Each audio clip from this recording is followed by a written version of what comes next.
Pour le troisième et dernier volet du film Equalizer, l'acteur américain Denzel Washington, qui joue le rôle d'un ancien agent de la CIA, est confronté à la mafia italienne, la Camorra. Pour le réalisateur Antoine Fuqua, il s'agissait de refermer cette franchise, sortie pour la première fois en 2014, sur une note forte. Personnellement, j'ai toujours été fasciné par la Camorra. Il s'agit d'un groupe unique qui n'a rien à voir avec ce que l'on a vu dans le film Le Parrain. Ils sont plus sauvages, plus jeunes, plus vicieux même. Je sais que beaucoup d'Italiens diraient qu'ils sont plus barbares que les autres. Vous savez, je pense que les gens veulent toujours voir l'Italie comme un pays ancien avec sa beauté et son art.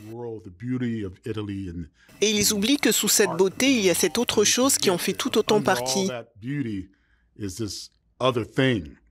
Et cette mafia change constamment avec le temps, avec les gens avec qui les mafieux font des affaires et avec la façon dont ils se conduisent. Cela me fascine beaucoup. Je pense que cela fait tout simplement partie de l'Italie.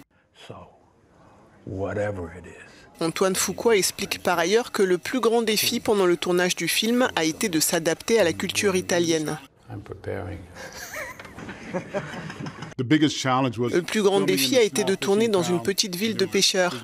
Il n'y a aucune infrastructure pour les films et vous devez vous adapter à leur rythme. Par exemple, vous ne pouvez pas dire à une vieille dame qu'elle doit se déplacer parce qu'elle est dans le champ de la caméra. Vous devez donc l'inclure dans le plan. Il fallait donc ralentir, respecter la culture, respecter la langue et trouver un rythme commun pour tout le monde. Mais pour moi, le plus grand défi, ça a vraiment été de m'adapter à la culture. Le réalisateur doit assurer seul la promotion du film suite à une grève des acteurs et scénaristes à Hollywood, un mouvement historique qui vise à obtenir une meilleure rémunération et à encadrer l'usage de l'intelligence artificielle.